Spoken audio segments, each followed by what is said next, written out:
Baik, saya mulai ya. Selamat pagi. Assalamualaikum warahmatullahi wabarakatuh. Pada kesempatan pagi hari ini, saya akan melanjutkan perkuliahan yang telah diberikan oleh Pak Farizal Adnan ya. Hari ini adalah pertemuan ke-9, sempat tertunda minggu lalu ya. Jadi akan saya mulai minggu ini sampai kurang lebih 2 minggu ke depan untuk menyelesaikan materi dari mekanika fluida yang kedua. Nah, untuk mekanika fluida yang kedua ini, sebenarnya dasar-dasarnya sudah diterima di mekanika fluida 1. Jadi harapannya, eee, yang mengikuti mata kuliah ini, itu sudah memahami betul bagaimana apa yang sudah didapat di mekanika fluida yang pertama. Nah, bedanya apa antara mekanika fluida 1 dan mekanika fluida 2? Di mekanika fluida 1 ya, khususnya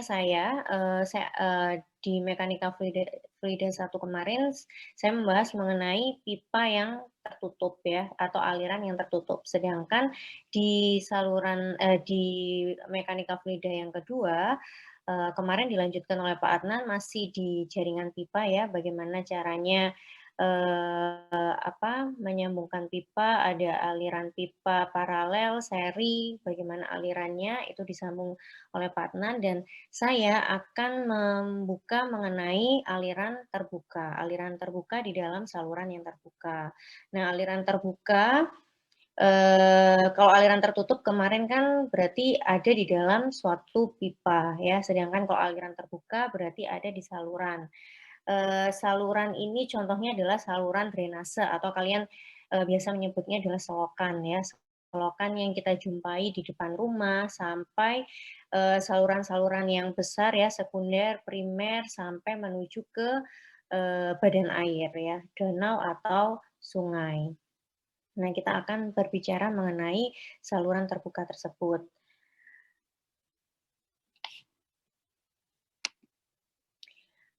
Fungsinya apa kita mempelajari saluran terbuka ini? Ya, saluran terbuka tentunya kita akan berkaitan dengan bagaimana pengelolaan air ya, bagaimana pengembangan dari sumber air, baik itu air baku atau air-air yang bisa dimanfaatkan untuk keperluan yang lainnya. Kemudian fungsi yang kedua, kita mempelajari saluran terbuka ini adalah untuk mendesain saluran-saluran ya, saluran irigasi, kemudian, saluran air hujan, atau saluran drainase gitu ya. Sebetulnya saluran drainase itu adalah khusus untuk, air hujan. Tetapi pada kenyataannya drainase itu diperuntukkan untuk di Indonesia ya, saluran drainase itu diperuntukkan, untuk air hujan dan air limbah domestik ya, air limbah yang kita, hasilkan di kegiatan sehari-hari. Kemudian yang terakhir adalah untuk pengelolaan sungai ya, pengelolaan sungai dari bagaimana kita mengelola sungai apabila sungai itu kita gunakan sebagai sumber dari air baku. Kemudian tujuan pembelajaran adalah, jadi harapannya ketika, setelah selesai, mengikuti perkuliahan saya dari pertemuan 9 sampai pertemuan ke-15, harapannya adalah kalian bisa mendesain saluran terbuka itu. Nah, mendesain saluran terbuka itu ada beberapa kriteria yang perlu diperhatikan. Nah, salah satunya adalah kecepatan aliran. Nah, kecepatan aliran ini kriterianya adalah 0,6 sampai 2,5 meter per second. Itu yang harus dipenuhi agar, aliran di dalam saluran terbuka itu bisa mengalir secara, baik gitu ya. Sedangkan untuk kedalaman air ini akan mengikuti bagaimana kita, kedalaman air ini akan mempengaruhi kecepatan. Jadi, kecepatan air, kedalaman air, begitu juga untuk dimensinya ya, berapa lebarnya, berapa lebar atas, lebar bawah, ketinggian saluran, itu akan dipertimbangkan untuk memenuhi, kriteria dari kecepatan aliran 0,6 sampai 2,5 meter per second. Di bawah 0,6 dianggap air itu tidak bisa mengalir gitu ya, di atas 2,5 itu kecepatannya dinilai terlalu tinggi sehingga, takutnya akan terjadi penggerusan atau erosi di dalam saluran terbuka tersebut. Karakteristik dari saluran terbuka ini yang pertama tentunya terbuka ya, jadi dia tidak memiliki penutup sehingga, permukaannya itu bebas ya, memiliki permukaan yang bebas. Kemudian yang kedua adalah pengaliran dilakukan secara gravitasi, jadi berbeda dengan aliran tertutup yang kebanyakan, untuk aliran tertutup itu menggunakan, aliran aliran dengan menggunakan pompa gitu ya. Jadi, aliran yang bertekanan. Jadi berbeda dengan aliran tertutup, untuk yang saluran terbuka ini menggunakan aliran secara gravitasi. Kemudian, karakteristik berikutnya adalah lebih kompleks dibandingkan dengan aliran dalam pipa. Kenapa dikatakan lebih kompleks? Ya karena, poin yang kedua ini ya, poin yang kedua ini, yaitu pengaliran dilakukan secara gravitasi. Gravitasi berarti kita benar-benar memanfaatkan kontur yang ada di dalam daerah tersebut, sehingga, dinilai untuk perencanaan saluran terbuka itu lebih kompleks atau lebih susah dibandingkan, perencanaan dari aliran yang tertutup atau aliran di dalam pipa. Kemudian jenis saluran terbuka, di sini ada saluran alami atau saluran buatan ya, dan saluran buatan. Jadi kalau alami berarti, sudah terbentuk, dari alam ya, sudah ada dari pembentukan alam itu. Jadi terbentuk secara alami, kemudian yang kedua adalah memiliki geometri yang tidak beraturan. Geometri adalah bentuk dari saluran tersebut. Biasanya kalau yang, alami itu dasar saluran dan dinding saluran itu akan, tergantung dari komposisi atau, komponen dari tanah itu sendiri. Contohnya adalah di sungai, kemudian di badan air seperti danau ya, danau alami ya, bukan danau buatan. Nah itu kalau misalkan, lagi surut ya, itu akan terlihat bahwa dinding saluran ya, di kanan kirinya dan di bawah itu, di bawah mungkin tidak bisa terlihat ya. Jadi tidak rata, permukaannya tidak rata karena tergantung dari, komponen komponen bagaimana terbentuknya, saluran terbuka itu secara alami. Sedangkan yang buatan atau artificial channels itu, dibuat oleh kita ya, kita yang sebagai perencananya. Kemudian memiliki geometri yang, beraturan, jadi halus ya, biasanya di semen atau di beton gitu ya, jadi tidak bergelombang atau tidak berkerikil. Kemudian contohnya adalah saluran irigasi dan saluran drainase. Saluran apalagi yang dibutuhkan oleh teknik lingkungan adalah, apa ya, saluran yang, dibutuhkan di IPA ya, di IPA atau di IPAL, instalasi pengolahan air, instalasi pengolahan ya IPA air minum atau IPA air limbah, IPAL, itu juga, jika antar antar unit satu dengan unit yang lainnya, itu biasanya dihubungkan dengan saluran. Nah, pemanfaatan dari apa yang kita pelajari, di mekanika fluida itu juga ada pada, IPA dan IPAM dan IPAL. Dasarnya apa di dalam saluran terbuka ini? Dasarnya sama seperti di aliran tertutup atau aliran yang ada di dalam pipa. Ada kita kenal garis energi, ada EGL, ada HGL. Semoga kalian masih ingat ya. EGL adalah energy grid line atau garis energi total, sedangkan HGL adalah hydraulic grid line atau garis energi yang menunjukkan hidrolikanya saja. Jadi kalau, dilihat dari gambar ini ya, di sini ada EL, di sini EL adalah EGL ya, EGL adalah energi grid line atau total dari energi yang terjadi di dalam, saluran tersebut. Kemudian HGL itu hanya di titik ini ya, HGL dan di sini sorry HGL ini, HGL yang ini. Nah, untuk menghitung EGL dan HGL, kita menggunakan persamaan Bernoulli. Masih ingat tidak? Jadi persamaan Bernoulli adalah total energi total energi yang terjadi pada saluran yang terdiri dari velocity head ya, velocity head, kemudian ada pressure head ya, ada tekanan di sini. Kemudian ada velocity head, ada kecepatan di sini, dan ada elevation head. Itu adalah total energi yang dipelajari yang ada di dalam persamaan Bernoulli. Jadi persamaan Bernoulli ini adalah total energi dari velocity head, kemudian pressure head, dan elevation head gitu. Nah, EGL ini adalah total dari keseluruhan dari energi itu. Ada pressure head, ada elevation head, dan ada velocity head. Jadi kalau misalkan dilihat di gambar ini, ya jadi Z itu adalah ketinggian dilihat dari datum. Nah, kalau untuk saluran terbuka itu Z itu dilihat dari datum sampai ketinggian Z itu adalah jarak dari datum ke dasar saluran. Jadi sampai di sini itu adalah Z. Nah, sedangkan dari sini sampai dengan ini itu yang dinamakan pressure head. Sedangkan yang atasnya ya ini sampai ke sini ini itu dinamakan velocity head gitu ya.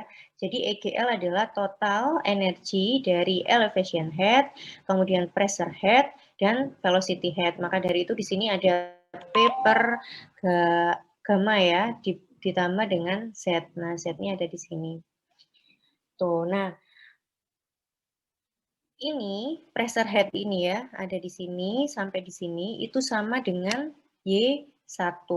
Karena tadi perbedaan antara aliran terbuka dan aliran tertutup tadi ya, aliran tertutup itu dia menggunakan pompa, dia bertekanan. Pasti ada yang dinamakan pressure head yang bisa dihitung dari tekanan yang terjadi dibagi dengan gamma atau berat jenis air ya, rho dikalikan G gitu. Nah, sedangkan untuk yang aliran terbuka itu tidak bertekanan. Dia murni dari gaya gravitasi yang tergantung dari ketinggian saluran tersebut. Nah, maka dari itu di sini untuk saluran terbuka pressure head-nya adalah berupa ketinggian air. Ya, ketinggian air dari dasar saluran sampai ke permukaan. Itu dianggap sebagai pressure head di dalam persamaan Bernoulli ini. Gitu ya. Jadi untuk persamaan Bernoulli penerapannya di dalam aliran tertutup dan aliran terbuka itu sedikit berbeda ya. Prinsipnya sama adalah penjumlahan atau total energi dari elevation head, pressure head, dan velocity head. Untuk yang aliran tertutup itu menggunakan persamaan pressure dibagi dengan berat jenis air ya. Sedangkan untuk yang saluran terbuka, pressure head ini sama dengan ketinggian air dari dasar saluran gitu.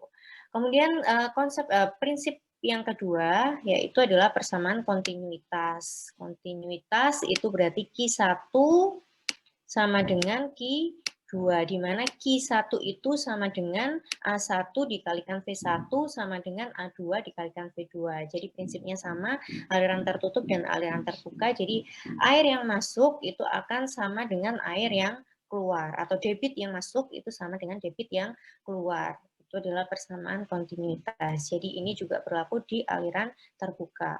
Kemudian persamaan momentum itu untuk menghitung besar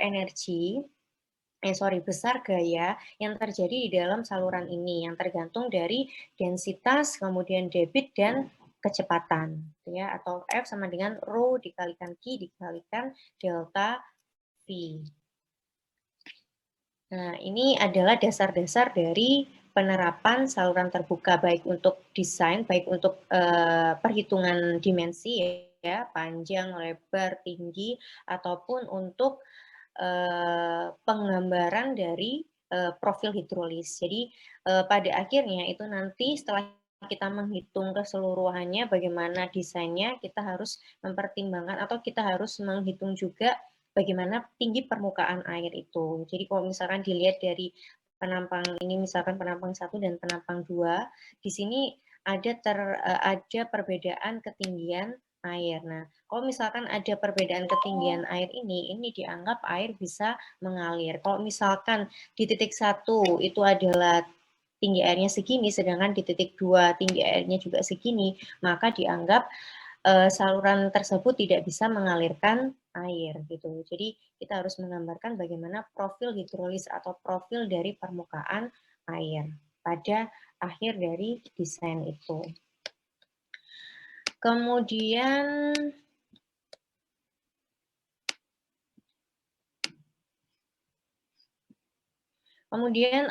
klasifikasi aliran dalam saluran terbuka kurang lebih sama dengan apa yang sudah kita pelajari di aliran tertutup ya. Ada uniform flow, kemudian nanti juga ada steady flow gitu ya. Uniform flow itu adalah aliran yang seragam, jadi alirannya berubah atau tidak dilihat dari dimensinya. Kalau misalkan dimensinya berubah, alirannya tetap berarti dia uniform. Sedangkan kalau dimensinya berubah, alirannya tetap berarti dia uniform. Sedangkan kalau dimensinya berubah, alirannya juga ikut berubah, berarti non uniform flow. Maka dari itu sebenarnya tidak bisa dilogika ya. Kalau misalkan dimensinya berubah, itu otomatis kecepatannya itu juga berubah gitu. Nah, maka dari itu uniform flow itu sangat jarang sekali ditemukan dalam penerapan saluran terbuka. Nah, kenapa kok tetap dihitung, tetap dipelajari untuk uniform flow saluran terbuka? Karena pada aplikasinya ya, jika misalkan terjadi perubahan dimensi saluran dan itu terjadi perubahan kecepatan yang kecil ya, yang perubahan kecepatannya kecil, itu masih dianggap uniform flow gitu. Jadi kalau misalkan kecepatannya berubah misalkan dari 1 meter per sekon menjadi 1,3, 1,4, 1,5 meter per sekon, itu masih dianggap uniform flow gitu ya. Walaupun sebenarnya secara teori itu tidak berubah sama sekali ketika dimensinya berubah. Nah, di dalam uniform flow nanti akan kita pelajari lebih lanjut ya. Dia ada beberapa persamaan ya, persamaan motion equation, ada persamaan Jesse, persamaan Manning, dan lain sebagainya yang akan kita pelajari. Kemudian nanti akan kita kenal koefisien friksinya, kemudian bagaimana bagian-bagian salurannya, dan bagaimana menghitung debitnya. Itu akan kita pelajari lebih lanjut setelah dalam pertemuan ini. Kemudian kalau non-uniform flow, di sini ada dibagi menjadi dua lagi, ada gradually varied flow dan rapidly varied flow. Jadi gradually berarti perubahan kecepatannya itu berubah secara berangsur-angsur. Ya, jadi ketika terjadi perubahan dalam jarak yang sangat panjang, jadi perubahannya sangat kecil sekali di dalam jarak yang sangat panjang. Sedangkan rapidly varied flow itu berarti terjadi perubahan dalam jarak yang singkat. Jadi misalkan pada jarak 100 meter dia kecepatannya 1 meter per second gitu ya. Terus kemudian di jarak 102 meter dia tiba-tiba naik menjadi 2 meter per second. Itu adalah rapidly varied flow. Nah, rapidly varied flow itu biasanya diakibatkan dari adanya bentuk geometri yang berubah gitu ya. Jadi misalkan ada baffle, kemudian ada tanjakan gitu ya, kemudian ada turunan, ada terjunan. Nah, itu akan terjadi rapidly varied flow. Bu, permisi Ya. Bu. Mengingatkan Bu, ini Zoom-nya tinggal 5 menit lagi Bu. Iya ya, coba dipindah ke saya masih bisa nggak ya? Hostnya dipindah ke saya gitu, Taufan. Sudah Bu. Sudah ya. Ya, semoga bisa lanjut ya. Nanti kalau misalkan mati, buat room baru atau masuk lagi bisa ya, Taufan ya. Kalau belum selesai, maka kita lanjutkan di room baru ya. Saya minta tolong Taufan buat room lagi Ya Bu. dan di-share ke teman-temannya dan juga ke saya. Oke, Oke, Taufan? Ya Bu. Ya, terima kasih. Kemudian tadi ada uniform flow, kita kenal ada rapidly dan gradually ya tadi ya. Nah, untuk yang ada lagi juga yang steady, unsteady. Steady, unsteady itu berarti berdasarkan waktunya. Apakah kecepatan itu berubah terhadap waktu? Kalau misalkan ya 1 jam berikutnya 30 menit berikutnya kecepatannya tiba-tiba berubah, berarti dia unsteady flow. Steady itu biasanya dia tetap walaupun sudah mengalir sudah mengalir selama beberapa waktu, berapa lama, beberapa jam gitu ya. Terus ada steady uniform flow, steady non uniform flow, itu kombinasi antara steady dan uniform flow ya. Yang aliran yang berubah terus-menerus itu berarti unsteady flow, non-uniform flow. Unsteady flow ini maksudnya ya unsteady flow dan non-uniform flow gitu. Nah, ini contoh gambarnya. In one flow, the flow type may change. Nah, ini misalkan dari suatu badan air ya atau saluran gitu. Nah, kemudian dia dikeluarkan di dalam saluran, misalkan saluran terbuka yang sangat besar ya. Nah, kemudian dimasukkan ke saluran pengaliran ya. Nah, untuk pertama kali dari bejana ini, dari saluran yang besar itu masuk ke saluran kecil, itu akan terjadi rapidly varied flow. Kemudian jika dia ketinggiannya konstan ya, ketinggiannya konstan sehingga slope-nya atau kemiringan dasar saluran konstan, maka dia akan mengalami uniform flow. Nah, kenapa di sini terjadi rapidly varied flow lagi? Itu karena adanya baffle ya, adanya baffle di sini atau penyekat atau dinding sehingga air ini akan tertumbuk di sini dan air akan kembali di titik ini. Di titik ini akan terjadi perubahan kecepatan yang sangat tinggi. Jadi ini dibayangkan ya alirannya tenang, kemudian air itu tertabrak di sini, akhirnya dia balik lagi di titik ini. Nah, ini ada perbedaan yang sangat tinggi antara kecepatan yang di sini dengan kecepatan yang di sini. Karena perbedaannya yang sangat tinggi, maka dinamakan rapidly varied flow. Sedangkan yang di sini ini masih uniform flow karena kecepatannya konstan. Walaupun di sini ada baffle, tapi di sini kecepatannya konstan, tinggi terus gitu ya. Sedangkan yang di sini setelah rendah langsung ke kecepatan yang tinggi.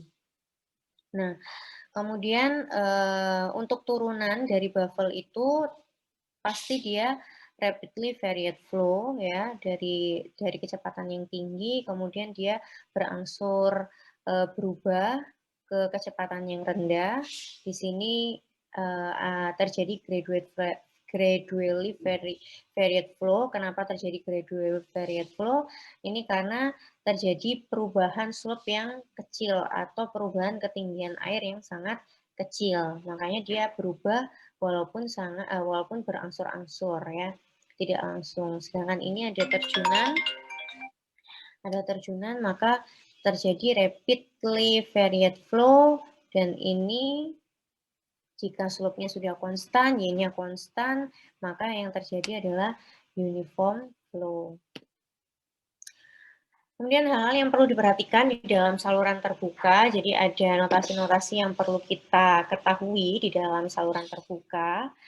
Ada Y itu adalah kedalaman atau jarak antara free surface, permukaan bebas ya, permukaan air dengan dasar saluran. Kemudian H itu adalah jarak antara free surface dan datum. Sedangkan A adalah luas cross section. Jadi kalau misalkan kita ada di pinggir jalan gitu ya, kita taunya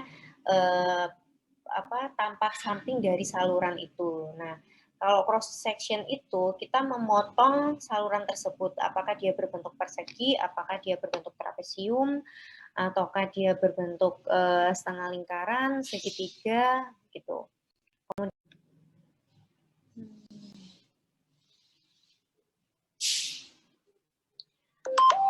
Oke, sambil menunggu yang lain kita lanjutkan saja ya. Sudah ada berapa ini? 35 partisipan. Oke, kita lanjutkan ya.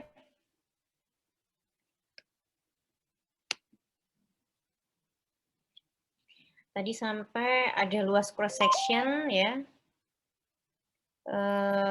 Luas cross section, kemudian ada wet perimeter atau keliling penampang basah. Jadi bagian dari saluran itu yang terkena air, ya itu yang kita hitung kelilingnya. Terus hydraulic radius atau RH itu rasio A per P.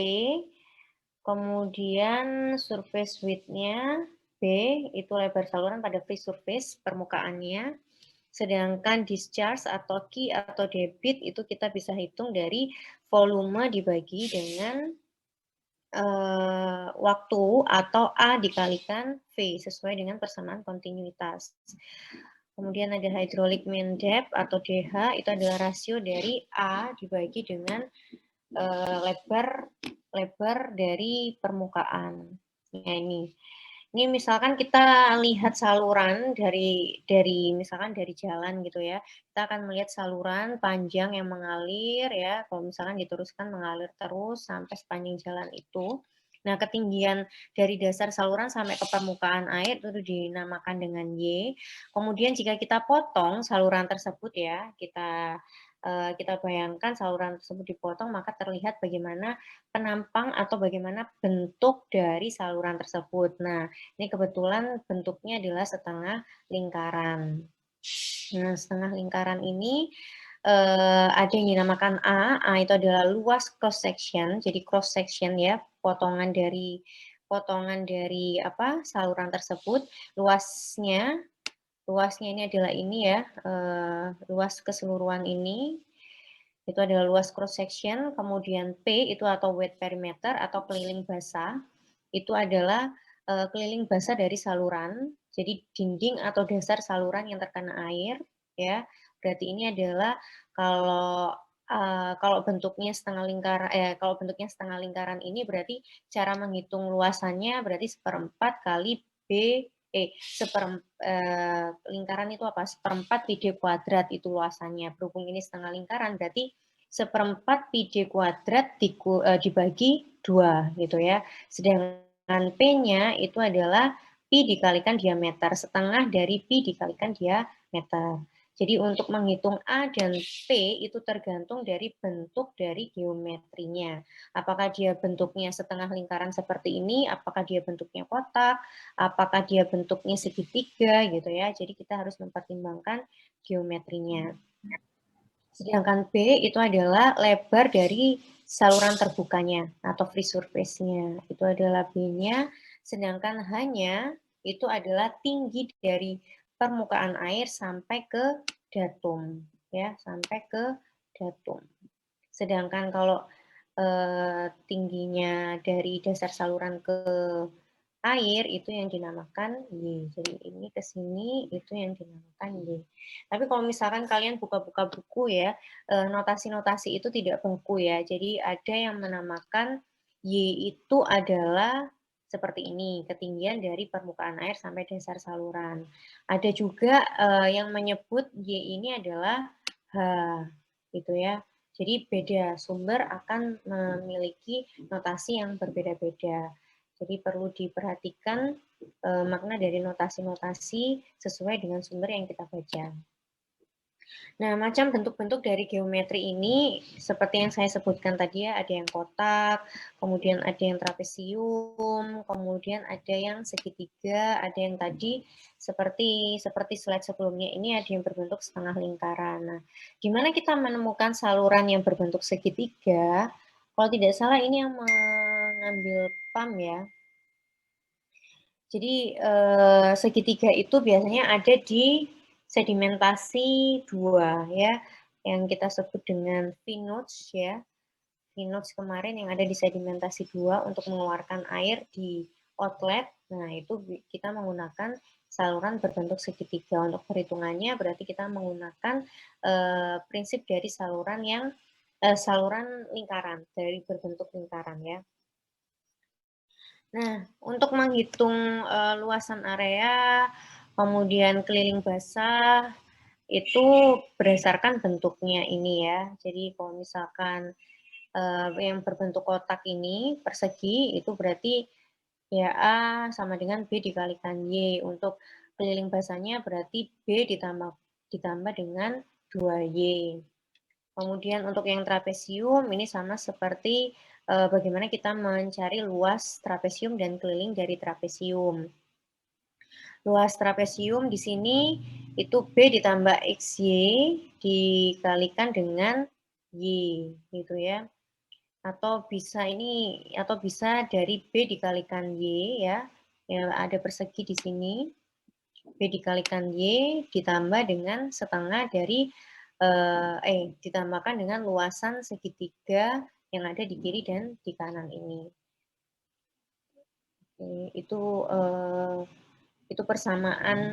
persamaannya sesuai dengan bentuknya ya. Bagaimana cara kita mencari luas dan keliling basahnya. Kemudian tadi kita kenal ada aliran uniform flow, aliran steady flow gitu ya, atau uniform flow, steady flow, unsteady, non-uniform flow. Nah, kita juga kenal ada aliran laminer dan aliran turbulen. Laminer berarti alirannya tenang, sedangkan turbulen dia aliran yang sangat bergejolak ya. Jadi ada yang masih ingat nggak untuk aliran ini di sini RE-nya atau bilangan Reynolds-nya itu dikatakan laminer itu kurang dari 500, sedangkan yang dikatakan turbulen itu lebih dari 1000. Nah, antara 500 dan 1000 itu berarti aliran transisi. Kira-kira sama nggak dengan aliran di dalam pipa atau aliran tertutup?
Gimana, ada yang masih ingat klasifikasinya apakah sama?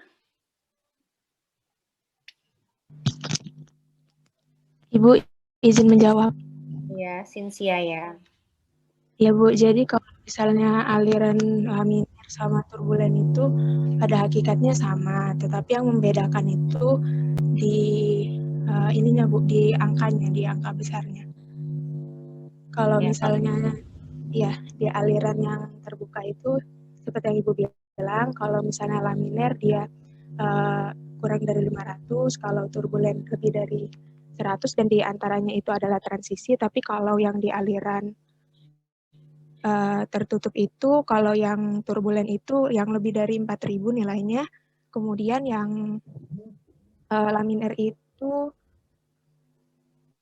nilainya kurang dari 2.000. Oke, ya benar ya Cynthia ya. Terima kasih. Makasih Bu. Jadi pembagiannya sama, ada laminer, turbulen, dan transisi. Sedangkan untuk kategorinya itu angkanya yang berbeda ya. Kalau tertutup kurang dari 2.000, Yang laminer, turbulen di atas 4.000 diantaranya transisi, sedangkan untuk yang saluran terbuka kurang dari 500 laminer di atas 1.000 turbulen, sedangkan diantaranya adalah transisi. Nah, untuk persamaannya itu juga sama ya, dV/U per mu. Jadi diameter dikalikan kecepatan dikalikan densitas dibagi dengan viskositas dinamis. Nah, perbedaannya ada di sini. Yang digunakan bukan lagi diameter, untuk saluran terbuka yang digunakan adalah RH atau radius hidroliknya. Nah, RH ini itu dihitung berdasarkan A dibagi dengan B. A-nya tadi luas cross section, sedangkan P adalah keliling basah, gitu ya. Jadi RH untuk menghitung aliran, untuk menghitung bilangan Reynolds itu A dibagi dengan P ketemu RH, bukan diameternya, karena di saluran terbuka tidak mengenal diameter. Nah, kemudian kita masuk ke uniform flow atau aliran seragam di dalam saluran terbuka. Nah, aliran seragam ini jika diinginkan aliran seragam berarti kedalaman aliran itu harus konstan. Nah, kedalaman aliran yang konstan itu sangat jarang ditemui gitu ya.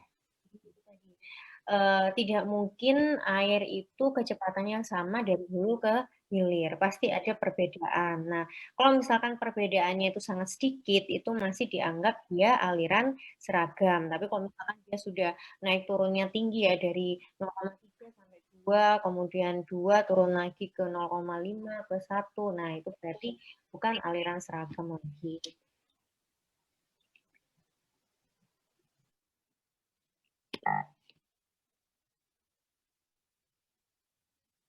Kemudian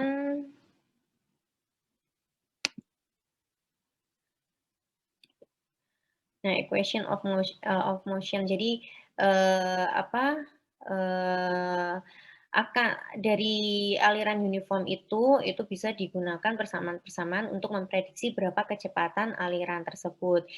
Di awal tadi saya katakan bahwa di saluran terbuka ini intinya kita ingin merencanakan saluran terbuka. Nah, untuk perencanaan saluran terbuka ada kriteria yang harus dipenuhi yaitu kecepatan. Nah, untuk menghitung berapa kecepatan yang ada di saluran yang kita desain itu, kita bisa menggunakan persamaan-persamaan dari aliran ya, persamaan-persamaan aliran itu. Nah, persamaan aliran ini ada Darcy-Weisbach, ada Chesney, kemudian ada Manning gitu. Nah, prinsipnya itu adalah memperhatikan gaya-gaya yang terjadi di dalam saluran tersebut. Jadi gaya dorong itu akan sama dengan gaya tekannya. Nah, dari gaya dorong sama dengan gaya tekan, maka akan diperoleh persamaan Darcy-Weisbach, persamaan Chesney, dan persamaan Manning. Nah, ini ketiga persamaan itu adalah persamaan yang sering kita gunakan untuk perencanaan dari saluran terbuka. Nah, jadi beberapa persamaan itu nanti akan dibutuhkan suatu koefisien. Nah, koefisien yang tergantung dari persamaan yang digunakan. Kalau misalkan menggunakan persamaan Darcy-Weisbach seperti yang ini, V sama dengan 8G per F dikalikan RH dikalikan S0. G adalah gaya gravitasi, V itu adalah friksinya, koefisien friksi. Berarti dia menggunakan koefisien friksi dari Darcy-Weisbach. Kemudian kalau Chesney, ya kita menggunakan koefisien Chesney atau notasinya adalah C. Kemudian ada koefisien Manning dan ada koefisien of friction for mobile bed. Ini jarang sekali digunakan. Yang sering digunakan untuk saluran terbuka itu adalah Darcy-Weisbach, Chesney, dan Manning. Kemudian ini kita lewati aja. Nah, koefisien Chesney itu tadi sudah ya. V sama dengan C dikalikan RH dikalikan S0. Jadi kecepatan yang dilihat dari persamaan Chesney itu, kecepatan itu tergantung dari bagaimana koefisien Chesney itu dan bagaimana geometri dari saluran ya. Geometri dari saluran, jadi dilihat dari luasannya, dari keliling basahnya, nanti ketemu RH, dan bagaimana kemiringan dari dasar saluran atau kita kenal dengan SO atau slope ya.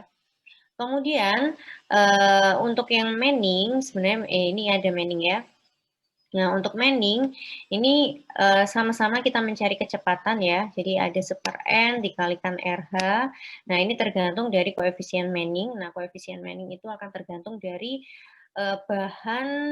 bahan dari saluran terbuka itu. Nah, dikalikan RH juga berarti tergantung dari geometrinya dan dikalikan dengan slope-nya. Nah, jika ingin mencari korelasi antara koefisien Cesi dan koefisien Manning, itu bisa kita menggunakan persamaan ini.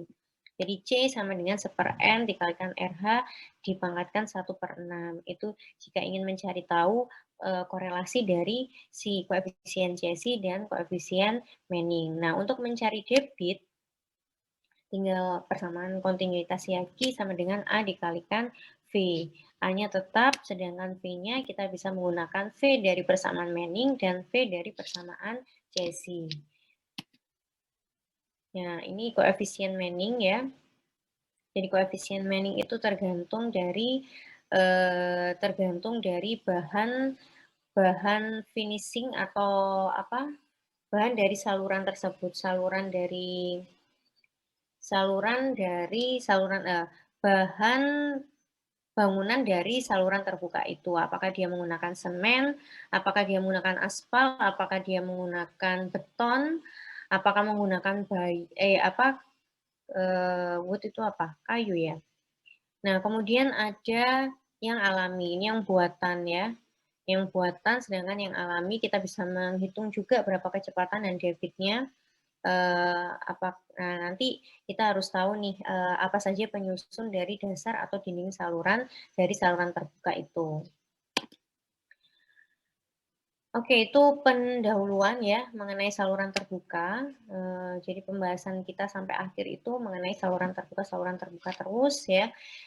Dari persamaan Cesi, persamaan Manning, terus bagaimana jika kita menemukan ada saluran dengan geometri kombinasi ya, ada kombinasi kotak, kemudian trapesium dengan setengah lingkaran, bagaimana merencanakannya, bagaimana kita menggambar profil hidrolisnya, itu akan kita bahas di Mekanika Fluida 2 ini.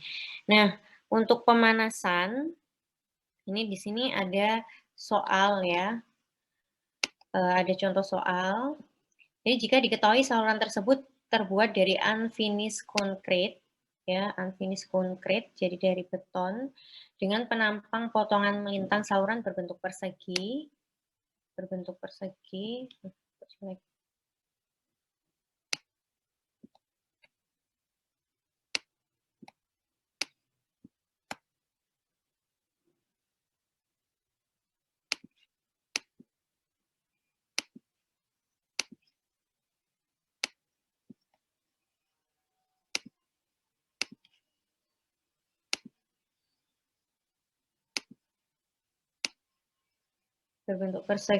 sama aja ya.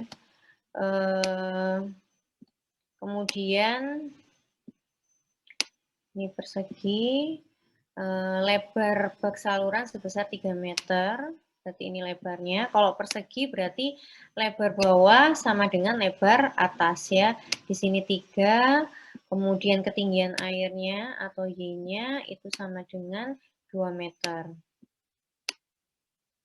Nah, kemiringan saluran tadi dinyatakan sebagai apa? Kemiringan slope atau SO atau S0. Hitung debit yang terjadi. Debit berarti dia Q-nya. Yang terjadi dalam saluran tersebut dengan menggunakan koefisien Manning. Nah, koefisien Manning tadi persamaannya adalah, kita cari V-nya dulu ya, karena Q itu adalah A dikalikan V. Hanya sebenarnya kita tahu, tinggal kita menghitung V-nya. V untuk V dengan persamaan Manning itu adalah 1/N dikalikan R pangkat 2/3 dikalikan dengan SO dipangkatkan setengah. Slope-nya pangkatkan setengah. Nah, N-nya kita tahu nggak? N-nya kita tahu ya, karena kita sudah tahu bahwa diketahui saluran terbuat dari unfinished concrete, berarti kita cari di tabelnya untuk unfinished concrete, ini ya, ini nilainya adalah 0,14 minimum, kemudian normalnya 0,17 dan maksimumnya 0,02. Kita gunakan misalkan yang di tengah ya, tipikalnya adalah 0,017. Jadi 1 per 0,017 ya. Kemudian dikalikan R ini tadi A dikalikan P, EA dibagi dengan P. A-nya kita tahu ya, A-nya karena kita sudah diketahui bagaimana geometrinya persegi, lebar bawahnya 3, ketinggiannya 2. Berarti A-nya di sini 6, sedangkan P-nya itu adalah keliling basah, berarti 2 ditambah 3 ditambah 2. Berarti 2 tambah 3, 5, 5 tambah 2, 7. Nah, jadi untuk menghitung Q-nya, itu bisa langsung aja ya. Q sama dengan 6, ya. Q sama dengan 6 dikalikan 1/0,017 dikalikan dengan 6 per 7 pangkat 2 per 3 dikalikan dengan 0,003 pangkat setengah. Coba Indri, bisa dibantu saya untuk menghitung? Ya, Bu. Berapa hasilnya debit dari saluran ini?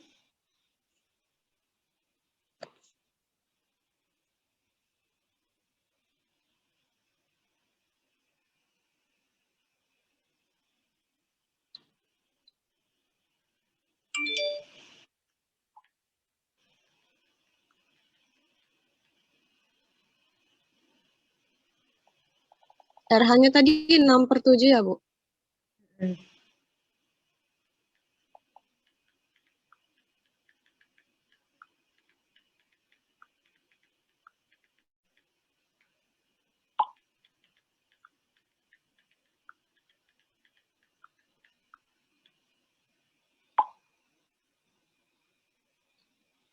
Jadi Q-nya sama dengan 6 dikalikan 1/0,017 dikalikan S-nya 6 per 7 dipangkatkan 2 per 3 dikalikan S0-nya 0,003 pangkat setengah. Berapa Indri? Sebentar, Bu, masih menghitung. 2,89, Bu. Berapa? 2,89. 2,89 meter, satuannya apa? Meter kubik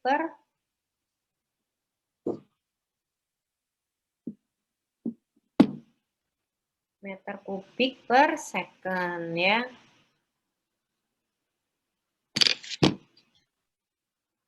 Meter kubik per second. Oke. Ya saya nggak bener aja ya, karena saya juga nggak ngitung sebenarnya. Itu pemanasannya, silakan dicatat untuk soal nomor 2.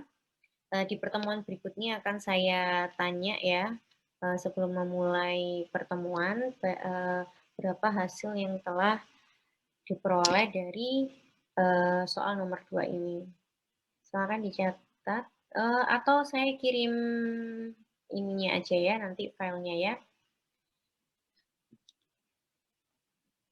Oke, perkuliahan pada hari ini cukup sampai di sini ya.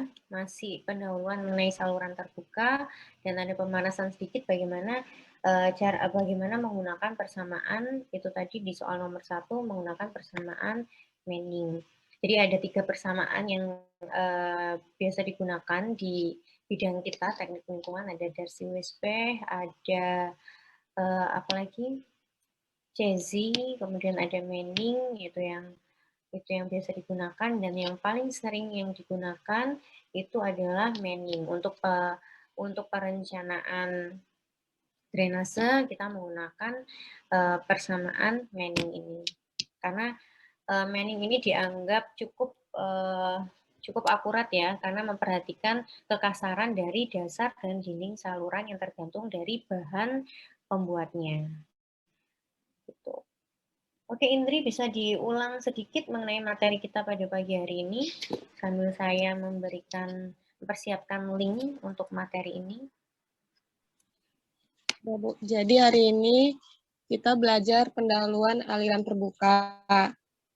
Fungsinya sendiri dari aliran terbuka itu ada pengembangan sumber air, desain irigasi, dan pengelolaan sungai. Untuk karakteristik dari aliran terbuka itu ada permukaannya bebas, pengalirannya secara gravitasi, dan lebih kompleks daripada aliran tertutup. Untuk jenis dari aliran terbuka itu ada dua, ada alami dan buatan. Kalau alami itu dia geometrinya tak beraturan, kalau buatan geometrinya beraturan.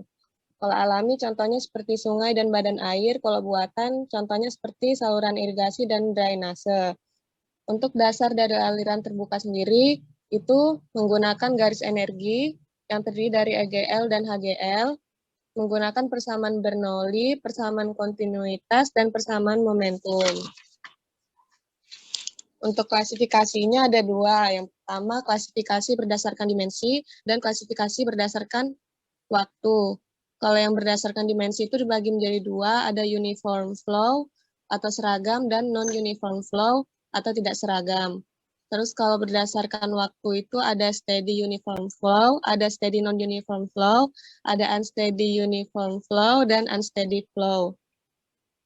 Terus di dalam pembelajaran aliran terbuka ini ada notasi-notasinya.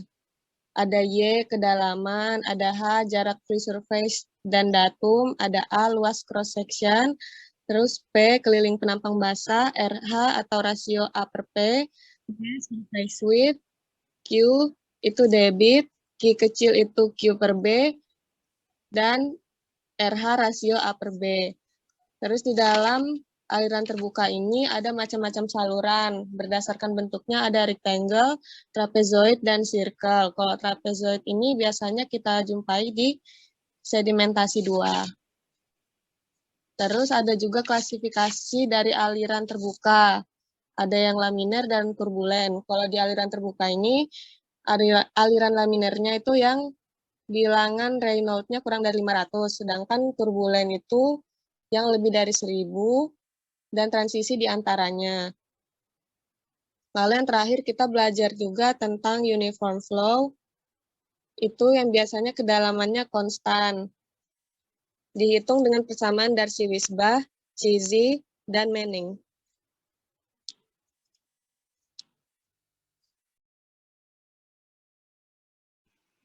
Oke, terima kasih Indri.